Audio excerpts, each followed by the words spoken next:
Welcome to GT Lab. Here we are at the amazing SynthTemple. We have with us today the new Elektron Tonverk, and we'll be sampling some of these beautiful vintage synthesizers. We're going to take it back to the GT Lab and see what crazy sounds we can come up with.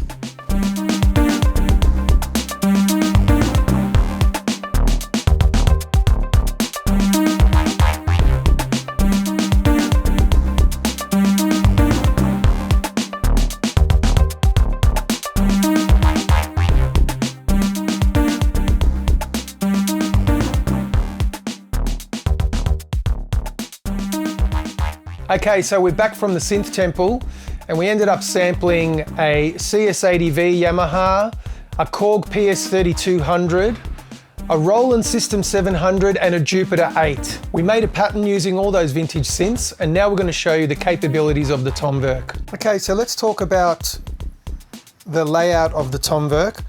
So it has 16 tracks. The first 8 tracks are instrument tracks. Then we have 4 bus effects tracks, and then we have 3 send effects tracks and a mix track. All the tracks can be sequenced, so you've got your first 8 tracks that can be sequenced just as a normal Elektron box, but also here you've got these bus effects tracks which can also be sequenced, and you've got 3 send effects sequences as well, and the mix track also can be sequenced. On the first 8 tracks, you can have 2 insert effects. On the bus tracks, you can also have 2 insert effects. The 3 send effects has 1 effect on each track and 1 effect on the mix track. The first 12 tracks can also sequence MIDI hardware. The first 8 tracks can be assigned different machines. So you can assign a single player if you want, which is just 1 sample that can be played polyphonically. You can have a multiplayer, which is the multi-sampled instrument, which is what we sampled at SynthTemple. And then you can have sub-tracks here, and that's what we've got going on here on this drum track. If you have a listen, we've got different samples on each of these sub-tracks. So what happens is you've got 8 samples within 1 track, and that's what a sub-track is. So if I mute these, you'll see, I've just muted everything so we can listen to the drum track. And these are all the sounds that are playing on this 1 track. Everything back in. So currently what you're listening to is the pattern of all the vintage synths playing with a little bit of chorus and reverb, but no parameter locking or any other manipulation whatsoever.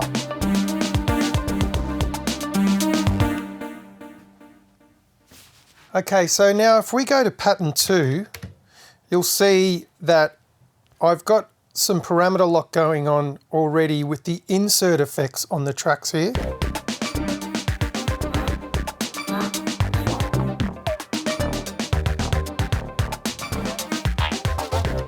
So that's what you'd expect from any Elektron box, that you can start locking parameters and effects parameters and so on and so forth. The thing that's different about this, I guess, is now that we have these bus effects, we can add an extra 2 insert effects to each bus. And if you have a look here, on bus 1, I have a frequency warper. On bus 2, I have a degrader and a chrono pitch. Bus 3 is another chrono pitch, and bus 4 is a warble and an infinite flanger. So I've got a whole bunch of different effects going on here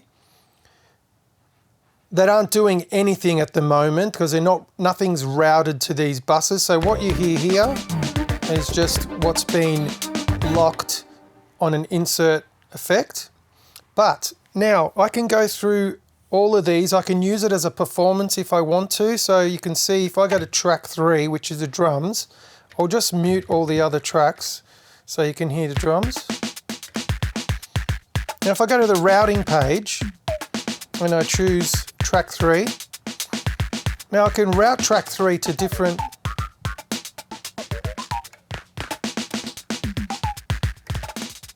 buses, you can see. And go back to the mix. So if I want to, like if I was in a live situation, I could use that as a performance-based thing. So you don't have to just lock it, you can just performance play this, you know.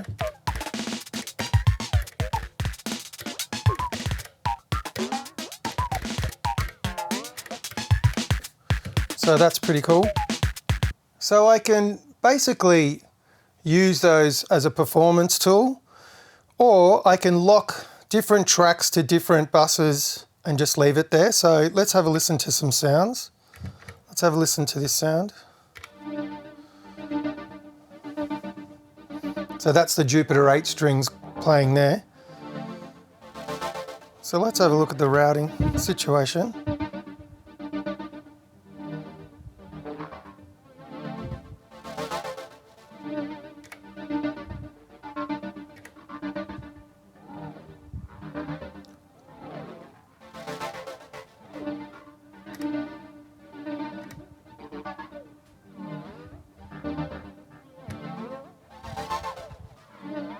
So we can lock those strings to bus 4 if we want. Let's go have a listen to some other tracks. Let's go to track 4.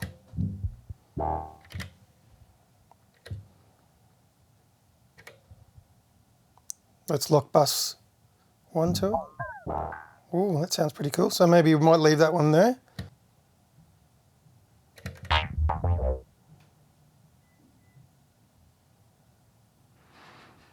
Let's have a listen to these.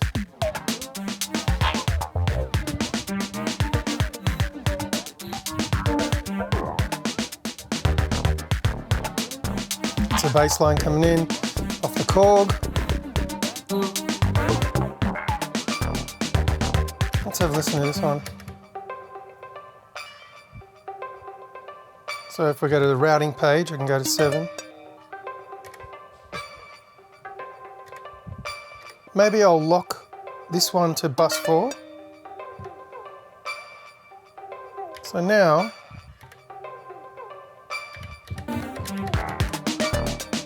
we've got a whole bunch of things going on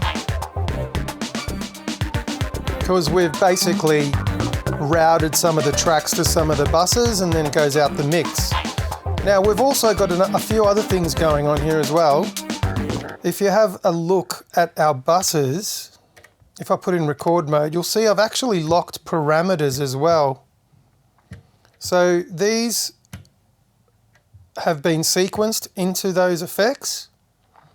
And if we just come out of that, if I have a look at the page setup, I've made the length 15 bars. So every time it wraps around, it's going to affect a different part of the sequence. So it's like a generative effect.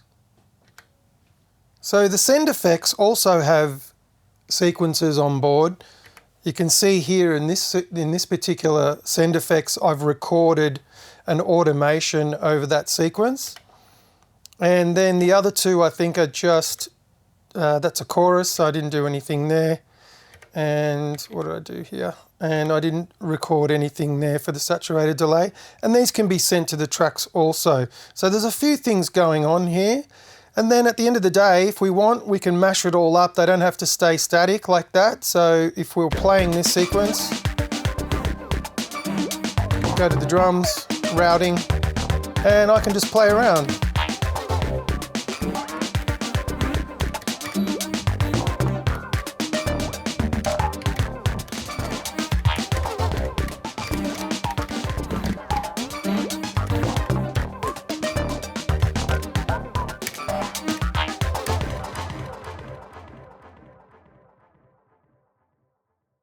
So there you have it. There's a lot of sequenced effects going on there, lots of modulation, tracks going into buses, buses being played as performance, you name it. The possibilities are endless with this machine. If you haven't already, go check one out and have a play. Hope you enjoyed this video about the Tonverk and its capabilities. Don't forget to hit like and subscribe, and we'll catch you at the next one.